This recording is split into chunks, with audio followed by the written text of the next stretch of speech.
जैसे ही औरत ने दरवाजा खोला, उसने देखा कि उसके घर का मुख्य दरवाजा एक अजीब दीवार से ब्लॉक हो चुका था। पहले उसे लगा कि ये उसका पति का जाल है ताकि वो घर से भाग न सके, लेकिन पृथ्वी माँ अर्थ मदर भी इस स्थिति से हैरान थी। दीवार पर लगे कैमरे के जरिए बाहर कुछ भी नहीं दिख रहा था। और भी डरावनी बात यह थी कि पूरा घर उस अजीब दीवार से घिरा हुआ था। मोबाइल में कोई नेटवर्क नहीं आ रहा था और वाईफाई भी काम नहीं कर रहा था। लेकिन जैसे ही मोबाइल उस दीवार के पास गया, उसकी स्क्रीन धुंधली हो गई। पत्नी ने एक इलेक्ट्रिक ड्रिल उठाई और दीवार को जबरदस्ती खोलने की कोशिश की। ड्रिल का बिट गर्म होकर लाल हो गया, लेकिन दीवार पर कोई असर नहीं हुआ। उन्होंने घर के दूसरे हिस्सों में भी ड्रिल करके बाहर निकलने की कोशिश की, लेकिन हर जगह से वही नाकामी मिली। पूरा घर उस काली चुंबकीय दीवार से बंद था। इसी समय बगल वाले फ्लैट से शोर सुनाई दिया। दोनों ने उस दीवार में एक छेद किया जो दूसरे घर से जुड़ती थी। वहां एक जोड़ा रहता था और वे भी इसी अजीब घटना से गुजर रहे थे। एना नाम की महिला ने जब सुबह आंखें खोली तो उसे भी वही काली दीवार दिखी। उसने बहुत कोशिशें की, लेकिन कोई रास्ता नहीं निकला। असल चिंता ये नहीं थी कि वे फंसे हुए हैं, बल्कि ये थी कि बिना पानी के कुछ ही दिनों में उनकी मौत हो जाएगी। श्याओली को गुस्सा आया। उसे तो कल ही निकल जाना चाहिए था और अब अर्थ मदर की वजह से वो यहाँ फंसी हुई है। वैसे भी उनके रिश्ते टूट चुके थे, अब फर्क नहीं पड़ता था कि कब जाया जाए। गुस्से में आदमी ने अपना मोबाइल दीवार पर फेंका। तभी उसने देखा कि मोबाइल के इलेक्ट्रॉनिक हिस्से दीवार से चिपक गए।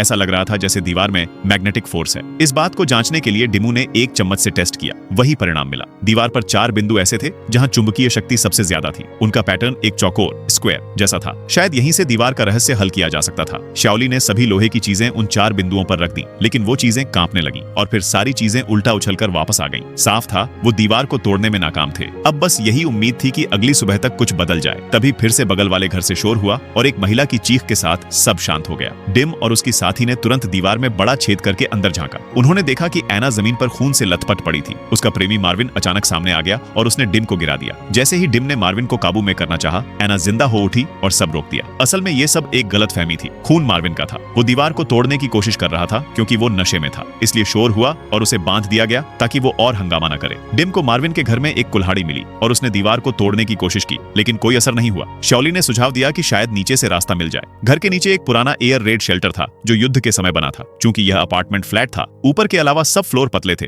इसलिए नीचे छेद करना संभव था। डिम जैसे ही नीचे पहुंचा, वहां मिस्टर ओजवाल्ड नाम के बूढ़े ने बंदूक तान। उसे लगा ये लोग उसका सामान चुराने आए हैं। डिम ने समझाया कि वो सिर्फ बेसमेंट से बाहर निकलने की कोशिश कर रहे हैं। तभी उसकी पोती लिया आई और दादा को समझाया। वो मान गया, लेकिन चेतावनी दी कि अगर किसी ने लिया को नुकसान पहुंचाया तो वो गोली मार देगा। अब दीवार तोड़ने की जिम्मेदारी दी गई मार्विन को, क्योंकि वह अब नशे में नहीं था। इसी बीच डिम को स्मोक अलार्म में छिपा कैमरा मिला। पुरानी यादों में ओसवाल्ड को याद आया कि ये कैमरे मकान मालिक फ्रीडमैन ने लगाए थे। डिम को शक हुआ कि ये सब एक गेम है और अमीर लोग उन्हें देखकर मजे ले रहे हैं। मकान मालिक शायद इस गेम का मैनेजर था। इस विचार को परखने के लिए उन्होंने किचन का स्मोक अलार्म खोला। उसमें भी कैमरा था। अब उन्हें यकीन हो गया कि मकान मालिक से मिलना जरूरी है। वो अगली ही रूम में रहता था। जब वे अंदर गए तो वहां बहुत सन्नाटा था। उन्होंने दरवाजा बंद किया और आत्मरक्षा के लिए चाकू उठा लिया, लेकिन जब वे मकान मालिक को ढूंढ पाए तो वह मृत पड़ा था। उसकी मौत बहुत दर्दनाक थी। दोनों हाथ काटे हुए थे और उसकी हथेलियां कहीं नहीं मिली। पास में मोबाइल पड़ा था जिसमें उस काली दीवार की तस्वीरें थीं। अब जो कुछ हो रहा था वो इंसानी समझ से परे था। श्याओली को शक था कि ये सब शायद हैम्बर्ग पोर्ट की आग से जुड़ा हो सकता है, लेकिन दूरी बहुत ज्यादा थी। तभी फर्श टूट गई और कई लोग नीचे गिर पड़े। सौभाग्य से उन्हें बस हल्की चोटें आईं। ये कमरा प्रोग्रामर एंटोन का था, लेकिन वहां से एक अजनबी निकला, यूरी। वो एंटोन का दोस्त था और कहता है कि वो भी यहाँ गलती से फंस गया है, लेकिन यूरी को अंदर की बातों की ज्यादा जानकारी थी। उसके अनुसार बाहरी दुनिया अब दूषित हो चुकी है और ये काली दीवारें एक हाई टेक सुरक्षा प्रणाली है जो लोगों को बचाने के लिए बनाई गई है। एंटोन को दिल की बीमारी थी और जब वो दीवार के पास गया तो उसका पेसमेकर खराब हो गया और उसकी मौत हो गई। ये बात दीवार की मैग्नेटिक शक्ति से मेल खाती है। यूरी ने सबको यहीं रहने को कहा, लेकिन अर्थ मदर और बाकी लोग उस पर विश्वास नहीं करते थे। वे नीचे से रास्ता खोजने की कोशिश में लग गए। तभी लिया को एंटोन की डेस्क पर एक ड्राफ्ट पेपर मिला जिसमें अजीब चिन्ह बने थे, जैसे मोर्स कोड। तभी यूरी आ गया। उसने वो कागज छीन लिया और सबको चेतावनी दी कि दीवार को तोड़ने की कोशिश मत करना। एंटोन की मौत इसका सबूत है। अर्थ मदर और बाकियों ने कड़ी मेहनत से बेसमेंट तक पहुंचने का रास्ता बना ही लिया, लेकिन जैसे ही वे नीचे पहुंचे उन्हें एक और झटका लगा। 5 मीटर गहराई में भी वही काली दीवार थी। मार्विन, जो अब पागल हो चुका था, उसने गन उठाकर दीवार पर गोली चला दी। तभी एक डरावना नजारा हुआ।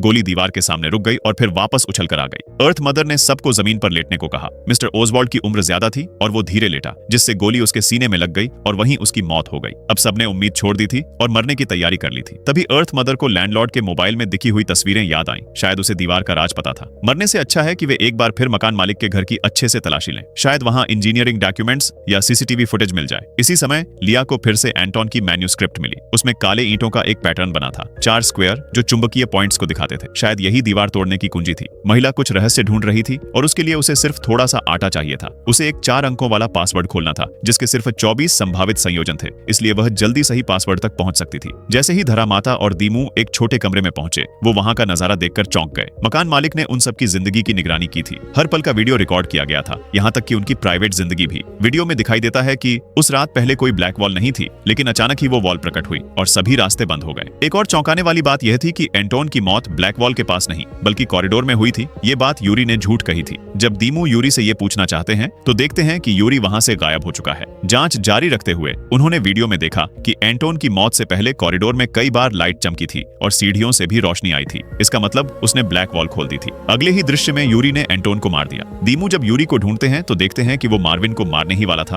और लिया को पहले ही मार चुका था। तभी मार्विन को होश आ जाता है और वह यूरी को लात मारकर बेहोश कर देता है। फिर खोजबीन शुरू होती है एंटोन के कमरे में। वहां जली हुई कुछ स्क्रिप्ट्स और एक विजिटिंग कार्ड मिलता है। कार्ड पर लिखा होता है एनिमी डिफेंस कंपनी, जो हैम्बर्ग पोर्ट के पास है। शायद यही कंपनी ब्लैक वॉल बना रही थी। एंटोन के कमरे की निगरानी से पता चलता है कि वह कोई प्रोग्राम बना रहा था जो ब्लैक वॉल को खोल सकता था, लेकिन यूरी ने एंटोन को मारकर उसका फोन तोड़ दिया। धरा माता, जो खुद एक गेम इंजीनियर है, वह समझती है कि अगर स्टोरेज चिप बची है तो सारा डेटा रिस्टोर किया जा सकता है। एंटोन ने एक ऐसा लाइट कोड बनाया था जिसे मोबाइल फोन पढ़ सकता था। चूंकि रोशनी भी इलेक्ट्रोमैग्नेटिक वेव होती है, इसलिए ये दीवार खोलने में सहायक हो सकती है। इसलिए धरा माता ने वो प्रोग्राम जियोली के मोबाइल में इंस्टॉल किया। जैसे ही बटन दबाया गया, स्क्रीन चमकने लगी। जैसे जैसे सभी 4 बटन दबाए गए, दीवार ने प्रतिक्रिया दी। अन्ना ने उंगली रखी और हाथ आर पार हो गया, लेकिन यूरी चिल्लाया, ये खुद को मौत के हवाले करना है। और बात सही साबित हुई। अन्ना को एक ताकत अंदर खींचने लगी। मार्विन और अन्य उसे पकड़ते रहे, लेकिन वो खिंचती गई। आखिरकार दीवार फिर से सॉलिड हो गई और अन्ना ने दर्द में आत्महत्या कर ली। अब बचती हैं धरा माता और जियोली। प्रोग्राम सही है, लेकिन शायद बटन दबाने की सही क्रम गलत है। पुराने वाले क्रम को छोड़कर अब भी 23 क्रम बचते हैं। फिर जियोली को ध्यान आया, हर बटन दबाने पर एक खास चमक होती है और उससे बटन की सही क्रम तय की जा सकती है। उन्होंने एंटोन का वीडियो दोबारा देखा और तय किया कि बटन क्लॉकवाइज दबाए जाने चाहिए। पर जैसे ही वो लोग बटन दबाने लगे, यूरी दोबारा हमला कर देता है। पहले गोली मारने से वो मरा नहीं था। उसने धरा माता को बेहोश किया और जियोली पर झपट पड़ा। धरा माता को होश आया और उसने यूरी को बेसमेंट में धक्का दे दिया। वहां भी एक ब्लैक वॉल थी जो शायद बाहर के एयर रेड शेल्टर से जुड़ी थी। अब अंतिम प्रयास हुआ। जियोली ने बटन दबाए और दीवार खुलने लगी, लेकिन यूरी दोबारा अंदर आ गया और धरा माता का गला दबाने लगा।